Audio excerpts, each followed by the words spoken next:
Balang siar pangabutuh pusaka hiji-hijina tuluy sorena jajan baso magnet jenggeng rimil sapara kanca kulantaran poe ayeuna teh bagian balanya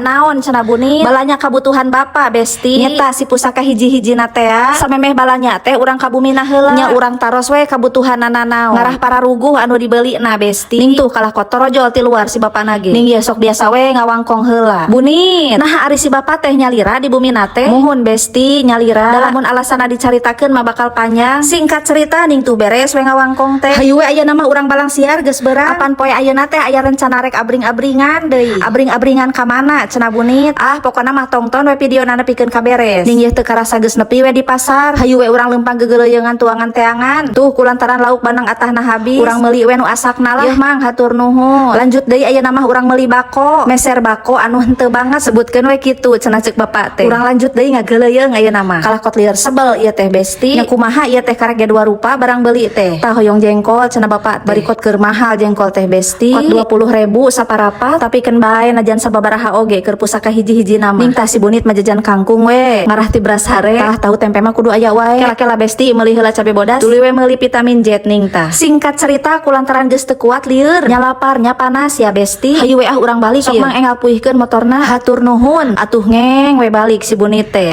kela nyimpang heula ka dieu sakedeung tah geus da sakedeung cekeng ge hayu urang maju deui ning tuh teu lila nepi we dipipir alhamdulillah nya naon geus genti deui baju cenah si bunit teh singkat cerita ieu teh geus jam 2 besti kulantaran can kaburu ngahuapkeun sangu matak jajana urang bari makal sangu we lah nah meuni eueuh ka era atuh bunit bubuhan besti anu boga tempatna ge da dulur jadi bae we sanguna geus diasupkeun kana goah motor ayeuna mah urang nyamper heula tatangga kota langke cenah ieu teh naon heula ari dina rapat jam 2 teh kudu geus siap ari buktina kalah rek jam 3 can keneh kahareup ning ieu nu sajan mah geus parentul barikot jeung bubuk-bubuk naning tuh ngarilu nya arek jam sabaraha atuh ieu teh ini teh ning tah karek katempo si tatangga teh hayu ieu bisi kaburu hujan ning tuh anu hiji mah kokosehan heula ngahirupan motorna teh tuh hirup geus dikoseh mah sok pakonten-konten kadinya atuh geus sarariap mah hayu we urang bijilkeun ieu si kuda besi teh ning tuh tempo besti kot rantuy suku kot siga titingi bismillah hayu urang ngageleuyeung tah serong ka kiri tuluy serong deui ka kanan lurus ari pek jol we manggih tantangan kehidupan sabar semangat tuh kan akhirna mah panggih we jeung kaindahan tah dina hirup oge kitu besti sing yakin dibalik ujian anu berat pasti suatu saat bakal panggih jeung kabagjaan ning ieu teu karasa nepi we besti di lokasi atuh geus nepi mah urang silaturahmi we ning ieu ning tuh torojol we deui si tatangga tah torojol we deui si ece eta pas jol ge kot geus seungit ieu teh hek beuteung keur lapar atuh beuki we kot bebeledagan peujit teh tah ieu ownerna eta akuna bilih aya anu bade nurutan jajan mangga kantun japri kadinya bari nungguan basona beres tuh si bunit mah arek teterekalan heula arek nyieun foto estetik cenah minangkana mah